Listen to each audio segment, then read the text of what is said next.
मेघनाथ के बाण ने लक्ष्मण जी के हृदय में जब घाव कर दिया, लक्ष्मण जी मूर्छित हो गए।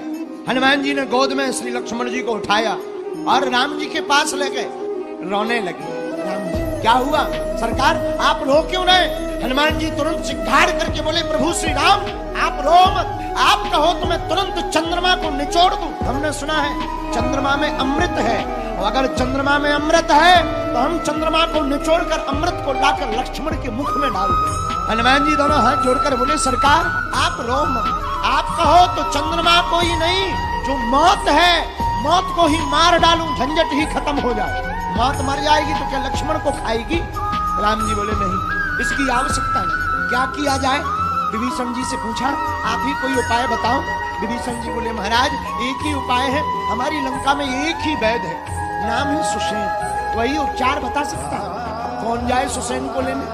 अरे सुसेन वैद्य को कोई लेने जाएगा तब तक रावण के सिपाही भी तो घेर लिए होंगे, क्योंकि रावण को पता है एक ही वैद्य है और इनके पास ही उपचार के लिए आएंगे। शायद सिपाहियों ने घेर लिया हो, वैद्य को भगा दिया हो। धन्य हनुमान जी। हनुमान जी देखो कितनी जुगति जानते। हनुमान जी बोले, चिंता मत करो, हम जा रहे हैं। हनुमान जी ने राम जी को प्रणाम किया और राम जी को प्रणाम करके सुसेन का पूरा वैद्य का पूरा मकान उठा लिया और मकान उठा के ले आए। तो विभीषण जी ने हनुमान जी से पूछा, एक बात बताओ, हमने वैद्य बुलाया था, आप मकान क्यों ले आए? हनुमान जी बोले, शायद हम वैद्य को जगाते, मोहल्ला वाले भी तो जाग जाते, मोहल्ला वाले जाग जाते, रावण को पता लग जाता, दवाई नहीं हो पाती। तो किसी ने कहा, भाई वैद्य को ना जगाते, चारपाई ले आते। बोले बा चारपाई ले आते, मकान ना लाते, अगर चारपाई केवल ले आते बाद में ये कहता भाई दवाई तो वहीं ले गई, तो टेंशन हो जाती। बोले तीसरा ये शायद वैद्य मना कर दे कि हम नहीं जाएंगे, हम तो रावण के वैद्य हैं, तुम्हारे पास क्यों जाए? तो हनुमान जी बोले, हमने मकान ही उठा लिया ताकि वो कोई बहाना ही ना बना सके, ताकि दरवाजा खुले तो उसे यही लगे कि हम नहीं गए कहीं, हमारे घर पे इतने लोग आ गए। इसलिए हनुमान जी बोले, हमने मकान ही उठाया। विभीषण जी बोले, जय हो।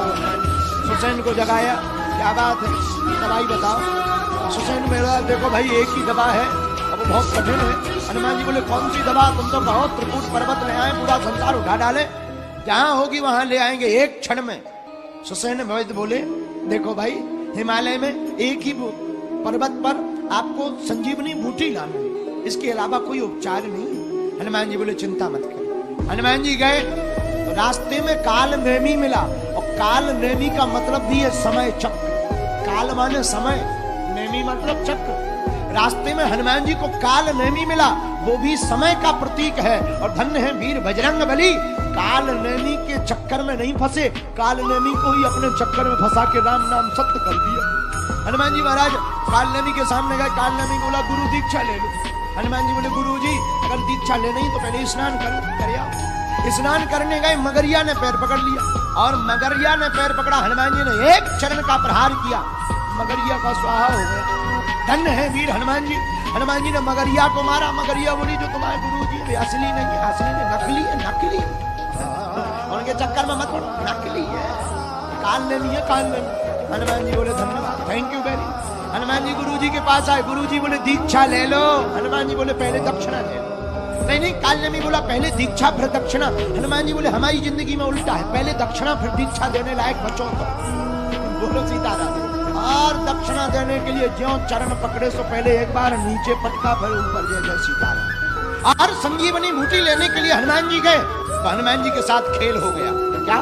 बूटी पहचान नहीं पाए। जब हनुमान जी को बूटी समझ में नहीं आई तो पर्वत को ही लेकर के आ गए। सुसेन वैद्य ने उस बूटी का परीक्षण करके श्री लक्ष्मण जी को जीवित कर दिया।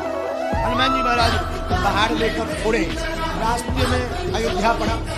भरत जी ने बिना फण का बाण मारा, हनुमान जी हा राम हा राम हा राम कहते हुए पृथ्वी पर गिर।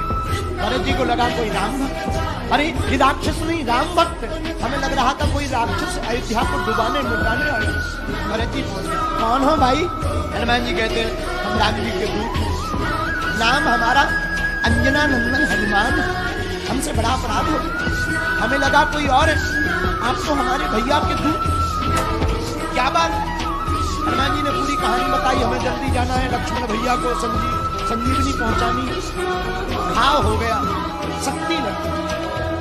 भरत भैया आपकी महिमा तो प्रभु राम दिन रात गाते रहते, आपकी चर्चा दिन रात होती, युद्ध में भी होती। भरत जी की आंखों से आंसू बहने लगे। हनुमान जी जी जी जी सरकार।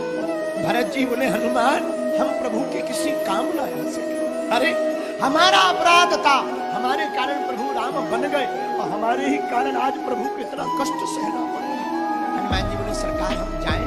जाओ, कहो तो तुम्हें बाण से पहुंचा दे, हम चले जाएं।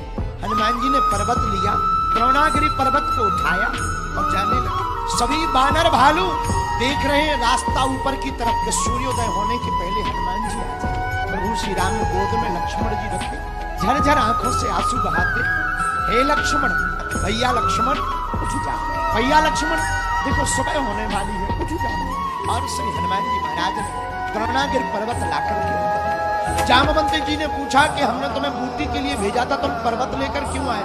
हनुमान जी बोले हमें बूटी नहीं दिखाई पड़ रही थी, सब जलती हुई दिखाई पड़ रही थी, मन में भ्रम था कहीं कोई माया ना हो, इसलिए पर्वत को ले आए। और जहां इतना कहा और तुरंत वैद तब कीन उपाई, उठ बैठे लक्ष्मण हर्षाई। लक्ष्मण जी उठकर बैठ गए, राम जी गदगद हो गए और लक्ष्मण जी उठते ही कहने लगे कहाँ है मेघनाथ? तो जब पता लगा तो गदगद हो गए, आंखों में आंसू भरा है, आंखों में आंसू भरे। राम जी ने लक्ष्मण जी के घाव को देखकर कहा लक्ष्मण घाव बहुत गहरा था, तुम्हें दर्द हुआ होगा। लक्ष्मण जी हाथ जोड़कर बोले प्रभु श्री राम, हे भैया अगर हमें दर्द होता तो क्या हम सोते? घाव जरूर गहरा है पर दर्द नहीं हुआ। बोले क्यों? बोले दर्द होता तो क्या लक्ष्मण सोता? घाव हमारे था, दर्द जिनको था वो रात भर रोता। तब हनुमान जी की ओर देख करके प्रभु श्री राम जी ने कहा लक्ष्मण, अरे आपको जीवाने वाले कोई और नहीं, अंजना नंदन हमारे श्री हनुमान जी ही हैं, जिन्होंने द्रोणागिरी पर्वत को लाकर बुद्धि का प्रयोग किया और पर्वत को ले आए और संजीवनी बूटी सूर्योदय के पहले आ गई। लेकिन अयोध्या में और लंका में दो पात्र बड़े विचित्र। बोले कौन कौन? बोले एक मंथरा, बोले दूसरे लंका में विभीषण। बोले देखो अद्भुत बात यह है कि राम के राज्य में रहकर के मंथरा सुधरी नहीं है और रावण के राज्य में रहकर के विभीषण बिगड़ा नहीं है। और धन्य है विभीषण जी महाराज। जब हनुमान जी महाराज मिले तो विभीषण जी कहते हैं हे हनुमान जी, जैसे दांतों के बीच में जीभ रहती है वैसे ही हम रहते हैं, और दांत बड़े खतरनाक हैं, जीभ बेचारी इतनी कोमल है, कतरते ही रहते हैं। हनुमान जी बोले विभीषण जी दांत भले ही खतरनाक है, जीभ को कतरते रहते हैं, पर जीभ जन्मते ही आती है और जब तक मृत्यु नहीं हो जाती मृत्यु के साथ तक रहती है, और दांत बाद में आते हैं और पहले ही निकल जाते हैं। आप भी चिंता मत करो, रावण जैसा ये जो दांत काटने वाला है अब ये रहेगा नहीं। बोले कैसे? अरे बोले अब लंका में भी बुढ़ापा आने वाला है और राम जी जब आएंगे तो बुढ़ापा आते ही वह दांत गिर जाएंगे, और जब विभीषण राजा बनेंगे तो फिर नवीनता हो जाएगी। विभीषण जी बोले हम और राजा, अभी तो हमारे प्राण नहीं बच रहे, अभी तो हम जिंदा रह लें यही बड़ी बात है। हनुमान जी बोले तुम जिंदा की चिंता मत करो, जिंदा रहोगे, एक काम करो। बोले क्या? आप तो राम राम कहो। विभीषण जी बोले यहाँ पर गाली देना में छूट है, राम राम कहने पे रोक है। रावण राज्य की निशानी क्या है? रावण राज्य की दो ही निशानी है, गाली पर छूट, राम राम पर रोक। और दूसरी निशानी क्या?